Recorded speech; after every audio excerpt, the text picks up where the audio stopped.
तो गाइस काफ़ी सारे लोगों का ये सवाल आ रहा है कि तारक मेहता का उल्टा चश्मा में जो अभी स्टोरी चल रही है बागा बावरी और बालम वाली, उसमें यार जेठालाल नहीं दिख रहे। आई नो कि इसमें जेठालाल की पहले ही मतलब बेंगलोर में मीटिंग के वहाँ पर चले गए थे, लेकिन दोस्तों बात ये नहीं है, बात सिर्फ इस स्टोरी की नहीं है। बात है कि अब मोस्टली तारक मेहता का उल्टा चश्मा में जेठालाल बहुत ही कम नज़र आते हैं।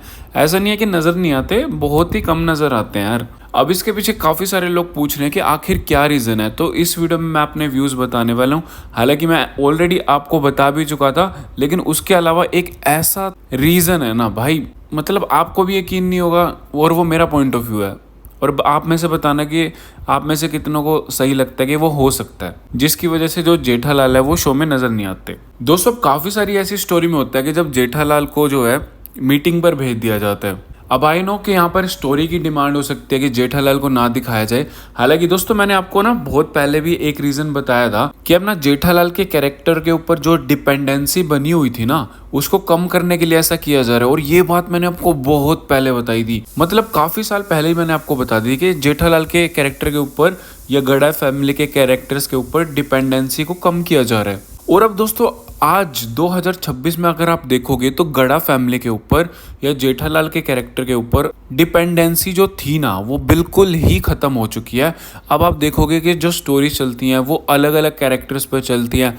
पोपटलाल पर चलेगी, भिड़े के ऊपर स्टोरी चलेगी, सोडी के ऊपर भी स्टोरी चलने लग गई है, अब्दुल के ऊपर भी स्टोरी चलने लग गई है। तो यहाँ पर आप देख रहे हो कि जेठालाल के ऊपर अब कोई डिपेंडेंसी रह नहीं गई है। ठीक है, तो ये वाला रीज़न आपको समझ में आ गया होगा कि जेठालाल अब शो में क्यों नज़र नहीं आते ज़्यादा। अब दोस्तों जो दूसरा रीज़न है ना, अब वो आपको थोड़ा सा मतलब अजीब सा लग सकता है, या फिर आप मेरे को कह सकते हो कि नहीं भाई ऐसा कैसे हो सकता है, मतलब थोड़ा सा बहुत ही अजीब सा रीज़न है, लेकिन मुझे ऐसा लगता है कि वो हो सकता है। और वो रीज़न ये है दोस्तों, मैंने ना रेडिट पर कहीं पर पढ़ा था कि तारक मेहता की कोई क्रू का ही कोई मेंबर ने कुछ लिखा हुआ था कि भाई जैसे ये जेठालाल की जो फीस वगैरह होती है, दिलीप जोशी की जो फीस है पर एपिसोड या पर डे की, वो वैसे तो 1.5-2 लाख रुपए के आसपास घूमती रहती है, मतलब 1 से 1.5 लाख रुपए के आसपास, लेकिन वो बहुत ही 2015-16 के टाइम पर से ही घूम रही है। लेकिन दोस्तों वहाँ पर TMKOC के किसी क्रू मेंबर ने लिखा हुआ था, रेडिट पर एनोनिमस रहता है, कि भाई जिस तरह से दिलीप जोशी का कैरेक्टर है उनकी फ़ीस कम से कम भी 3.5 लाख रुपए पर डे की। जी हाँ दोस्तों, अब ऐसे में दोस्तों ये बात ठीक हो या ना हो, लेकिन एक बात तो तय है कि जो दिलीप जोशी हैं वो सबसे ज़्यादा हाईएस्ट पेड एक्टर है तारक मेहता का उल्टा चश्मा में।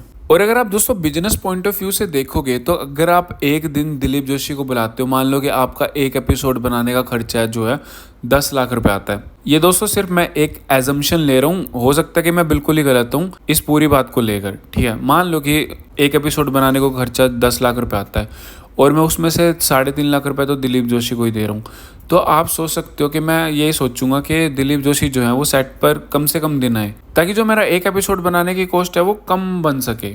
तो हाँ, ये सिर्फ मेरी एक एजम्पशन है कि मैं ऐसा सोच रहा हूँ, लेकिन हो सकता है कि मैं बिल्कुल ही गलत हूँ इस मामले में और कोई और ही रीज़न हो। लेकिन हाँ, मुझे ऐसा लगता है एक रीज़न तो दोस्तों पहले था कि भाई डिपेंडेंसी कम करनी है, वो आई थिंक हो चुकी है, उसमें कोई डाउट नहीं है। लेकिन दोस्तों दूसरा रीज़न मुझे ऐसा लगता है कि बहुत सारी स्टोरी, जैसे चकोरी वाली स्टोरी थी, उसमें तो इन लोगों को 20-25 दिन तक, मतलब 7-8 दिन की शूटिंग होनी थी, 7-8 एपिसोड की, और भाई उसको 30 एपिसोड से ऊपर ले जाया गया था। और ये जो बाकी एक्टर्स थे भाई इनको वेट करवाया गया था। तो ऐसे में मेरे को ऐसा लगता है कि आई थिंक जेठालाल की जो फीस है वो भी ज़्यादा है, तो आई थिंक प्रोडक्शन वाले ट्राई करेंगे ना कि उनको थोड़ा कम दिनों पे बुलाया जाए। और आई थिंक ये मेरा एक एजम्पशन है, हो सकता है कि वो और किसी प्रोजेक्ट्स में बिजी हों, हालांकि वो अभी किसी मूवीज़ और किसी बड़े शोज़ में तो नज़र नहीं आते, लेकिन हाँ किसी और काम में भी बिजी हो सकते हैं। और बाकी जो मैंने आपको ये रीज़न बताया, थोड़ा बहुत मेरे को लगता है कि ऐसा हो भी सकता है। बाकी हाँ दोस्तों, आप मेरे इस एजम्पशन को लेकर क्या सोचते हो कमेंट में बताना। और हाँ, आप क्या ये जो बागा बावरी बालम वाली स्टोरी चली है इसमें जेठालाल को मिस कर रहे हो या नहीं, ये भी कमेंट में बताना। और मेरी वीडियो पसंद आई हो लाइक ज़रूर कर देना। इसी तरह की अपडेट्स आपको मिलती रहती हैं बॉलीवुड टॉक पर, तो मेक श्योर आप चैनल को सब्सक्राइब कर लेना। फिलहाल इस वीडियो में इतना ही दोस्तों, मिलते हैं नेक्स्ट वीडियो में।